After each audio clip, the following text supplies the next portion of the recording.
I'm getting ready with my day, but this recording is for like a time like when I was shy and I was all by myself. I had just moved back to Boston. I was living in Montreal for like 5 years, and like I didn't know nobody like at all to the school I went to. Like it was middle school, 7th grade. I didn't know nobody. I was always to myself, always quiet. I had a bunch of sneakers. Like some of them were my brother's, some of them were mine, but I wear them regardless. So like, and that was a part of like society back then. You just wanted to be a part of something. You wanted to fit in. And if you didn't have those kicks, you had to fit in somewhere else. Like you have to be funny. You either have to be smart or good at sports or something or look good. And that was me. I was a sneakerhead. I was like quiet. I didn't talk to nobody, literally nobody. It was kind of like it was weird. It was kind of weird because it was a big transition for me to come back to Boston. I was born here, but I spent 5 years not being here. So there's a lot of things that changed and that I just wasn't aware of because when I moved, I was like 6 or 8 years old. So I didn't know any better, or I didn't know anyone or anything besides family.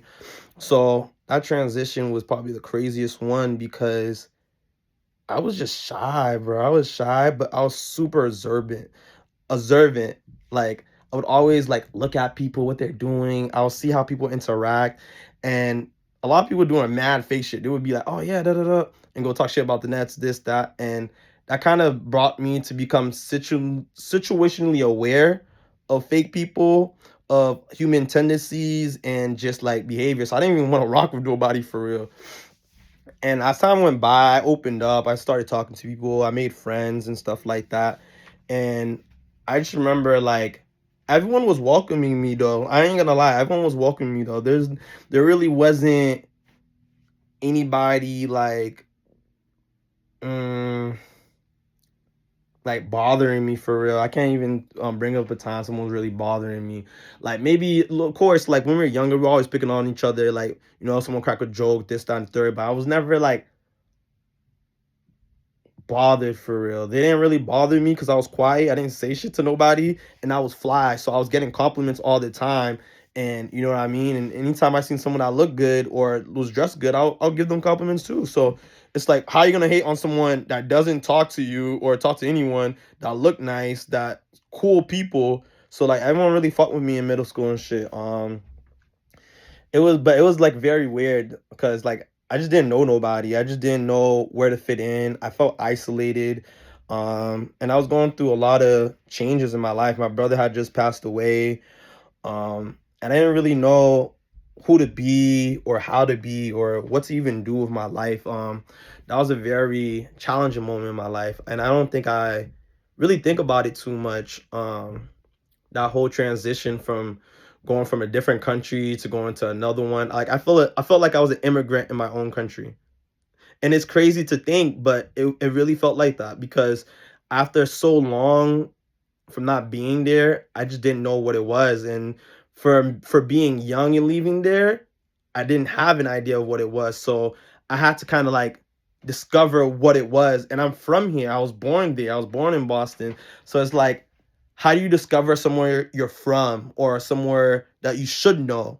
And it's kind of like weird at times, but it helped me shape who I am. It helped me discover people. It helped me um learn about my community, the good and the bad, and now I'm using it to heal my community because there's just things that shouldn't be happening, and I'm glad that I got the opportunity to live in another country to see how people treat each other and how people live, and I'm forever glad for that because it was hard. Like even leaving, I remember I wrote a letter to my friend, this kid I went to like uh elementary school with, and I was telling him I was moving to Canada, and I remember giving it to him and stuff, and I'm like, I was sad that day because that was my bro for real. Like it was crazy, but yeah.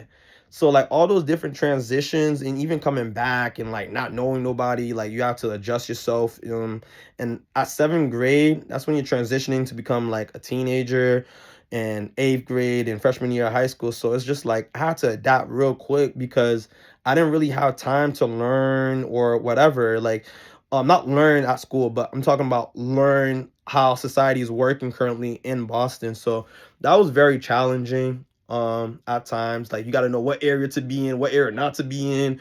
Like, you got to, it just, I had to adapt real quickly, and like I learned very fast from people, from my experiences, through good times, through bad times, and it helped shape me to be who I am today. But I guess the message today is like, don't be afraid of transitioning to different places, starting a new job, moving somewhere, starting a new project, and just embrace it. Like, I had to embrace that shit too. I had to embrace like not knowing nobody and still people welcoming me, giving me compliments and stuff like that. I didn't think I was special, honestly. I didn't think I was important, but everyone said I was valid.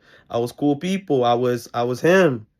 And I didn't even realize my light was shining during that time. I didn't realize my strength. I didn't realize how resilient I was, and all the stuff I've been going through in my life. And it's just like that, how we forget how strong we are, what we overcame, and how we can bring healing and positive influence to other people. So yeah, that's my message for today.